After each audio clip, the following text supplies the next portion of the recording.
साथियों नमस्कार, मैं हूं संदीप सिंह और आप देख रहे हैं अभियान एमपीपीएससी का यूट्यूब चैनल, जिस पर आप सभी का बहुत बहुत स्वागत है। दोस्तों, आज का यह वीडियो आप सभी लोगों के लिए बहुत ही महत्वपूर्ण साबित होने वाला है, क्योंकि आपका जो आगे का 10 से 12 दिन का समय बचा हुआ है, उसमें आपको क्या करना है, आपको कैसे पढ़ना है, ये हम आज के इस वीडियो में डिस्कस करने वाले हैं। आपको अगर ये लगता होगा कि इसमें कोई शॉर्टकट बताया जाएगा या कोई ऐसी चीज़ बता दी जाएगी जिससे हम ये पेपर निकाल पाएंगे, तो ऐसा इसमें कुछ भी नहीं है। इसमें सिर्फ आपको हार्ड वर्क को स्मार्ट वर्क में कैसे बदलना है ये बताया जाएगा। तो आइए वीडियो शुरू करते हैं। उससे पहले आप सभी से रिक्वेस्ट है कि प्लीज़ चैनल को सब्सक्राइब कर दें तथा बेल आइकन को दबा दें, जिससे हम इस प्रकार के जब भी कोई नया वीडियो बनाएं उसका नोटिफिकेशन आपको प्राप्त हो।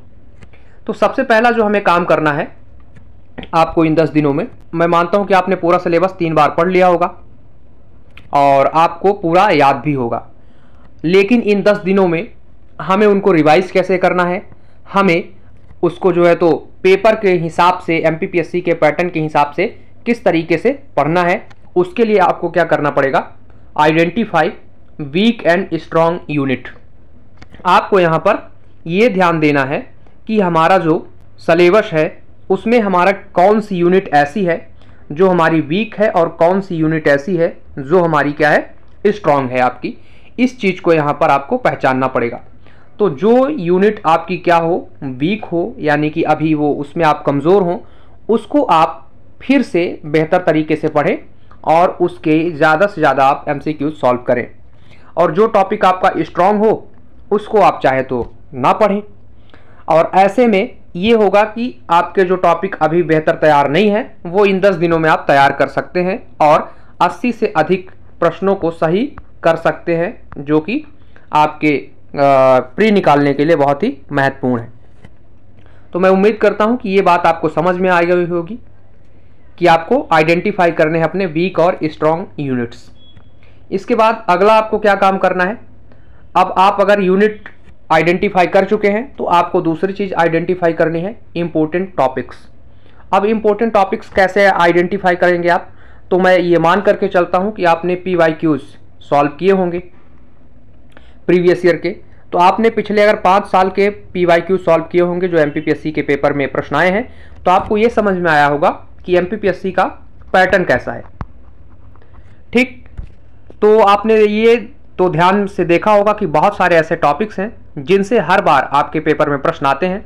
तो आपको उन टॉपिक को सेलेक्ट करना है, उनको बार बार पढ़ना है। इन 10 दिनों में खासकर आप उन टॉपिक को बार बार पढ़ें जिनसे पिछले 5 वर्षों से लगातार प्रश्न आ रहे हैं। जैसे मैं आपको 1-2 एग्जाम्पल बता देता हूं। जैसे आप एमपी की बात करें, आप एमपी स्पेशल की, तो उसमें आपने देखा होगा खनिज का एक टॉपिक है, उससे हर बार कोई ना कोई प्रश्न आपके पूछा जा रहा है। आपने देखा होगा कृषि वाला जो टॉपिक है उससे कोई ना कोई प्रश्न आपके पेपर में पूछा जा रहा है। इसके साथ और बहुत सारे टॉपिक्स हैं, जैसे मध्य प्रदेश की नदियां, उनसे हर बार एक प्रश्न आपके पेपर में आ रहा है। आपका जैसे जनसंख्या वाला जो टॉपिक है वहां से हर बार प्रश्न आ रहा है। तो ऐसे आपको क्या करना है, हर यूनिट में इंपॉर्टेंट टॉपिक्स सेलेक्ट करने हैं और उन पे ज़्यादा फोकस करना है, क्योंकि आप अभी तक जो पढ़ना था आपने पढ़ लिया। अब आपको सिर्फ ज़रूरी चीज़ों पर जो है तो फोकस करना है। तो आप इंपॉर्टेंट टॉपिक्स देखें, पिछले 5 सालों में जो आपके पेपर में जहां से प्रश्न आ रहे हैं उनको आप बार बार पढ़ने का प्रयास करें। ये भी आपको समझ में आ गया होगा। इसके बाद अगली स्लाइड पे चलते हैं और यहाँ पर जिस पर हमें ध्यान देना है वो है आपके MCQ टॉपिक वाइज प्रैक्टिस। तो MCQs का क्या करना है, हमें प्रैक्टिस करना है, और वो भी कैसा, टॉपिक वाइज करना है। यानी कि हर टॉपिक के हमें MCQs लगाने हैं। और जैसा कि मैंने आपको पीछे बताया कि हमें वीक टॉपिक्स या हम इंपॉर्टेंट टॉपिक्स को सेलेक्ट करेंगे, उनके टॉपिक को हम क्या करेंगे, उनके MCQs लगाएंगे। जैसे ऐसे टॉपिक हिस्ट्री के बहुत सारे हैं जिनमें आपको MCQs लगाने की बहुत आवश्यकता है। जैसे सामाजिक सुधार आंदोलन, उससे आपको 2 प्रश्न पेपर में आएंगे ही आएंगे। तो जब आप किसी बुक से पढ़ करके जाते हैं तो ज़रूरी नहीं है कि आपको वहाँ से प्रश्न फंस जाए, क्योंकि हिस्ट्री एक ऐसा सब्जेक्ट है जिसमें प्रश्न पूछने का स्कोप बहुत ज़्यादा है।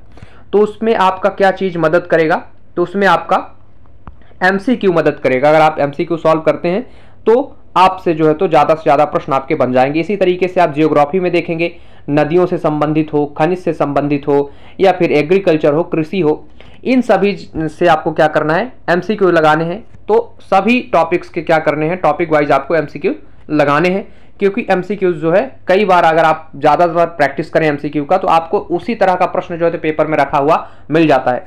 और एक चीज़ और आप कर सकते हैं, पिछले एक साल में जो जो एमपीपीएससी ने पेपर लिए हैं, मतलब जैसे सिविल के अलावा भी फॉरेस्ट का लिया उसने, मेंस लिया है, प्री लिया है, इसके अलावा और भी कई सारे जो है तो असिस्टेंट डायरेक्टर वगैरह के और टैक्सेशन असिस्टेंट के, इस तरह के एमपीपीएससी ने कई सारे पेपर लिए हैं। अगर हो सके तो आप उनके एमसीक्यूज लगा लीजिए। 4 से 5 ऐसे प्रश्न होते हैं आपके हर बार पेपर में, जो कि पिछले जो एमपीपीएससी एक साल में पेपर आयोजित कराता है उनसे वो प्रश्न यहाँ पर उठा करके पूछ लेता है। तो आप ऐसे जो है तो एमसीक्यूज कर सकते हैं टॉपिक वाइज। इसके बाद सबसे जो महत्वपूर्ण चीज़ है, क्योंकि जो आपका एमपीजीके है वो 40% जो है तो आपका वेटेज रखता है पूरे 100% के आपके एमपीपीएससी के प्री के एग्जाम में। तो आपको क्या करना है, फोकस करना है अपने एमपीजीके पे। एमपीजीके को आपको रट करके, घोट करके पी लेना है पूरे तरीके से, क्योंकि यहाँ से आपका पूरा 40% जो है तो प्रश्न आपको एमपी से ही पूछे जाएंगे।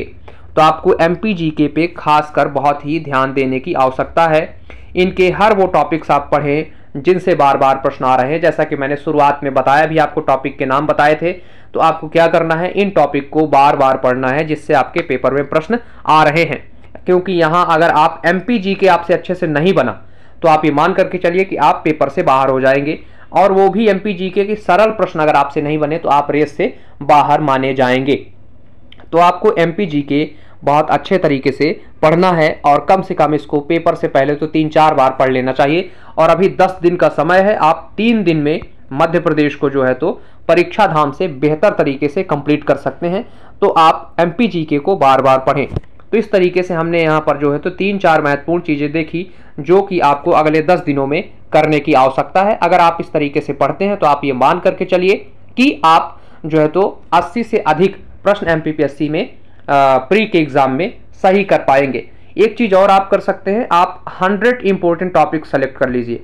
पिछले 5 साल के पेपर मैंने बताया आपको कि देख करके 100 ऐसे टॉपिक आप सेलेक्ट करिए जहां से बार बार प्रश्न आए हैं, और उन टॉपिक को आप बेहतर तरीके से ढंग से पढ़िए और उनके एमसीक्यूज लगाइए। तो ये भी एक तरीका है आपको अच्छा परफॉर्मेंस करने का एमपीपीएससी प्री के एग्जाम में। तो आप लोग कमेंट करके हमें बताएं कि ये वीडियो आपको कैसा लगा, और इसी तरीके के महत्वपूर्ण वीडियोज को देखने के लिए आप सभी लोग हमारे चैनल को सब्सक्राइब करें, बेल आइकन को क्लिक करें। धन्यवाद।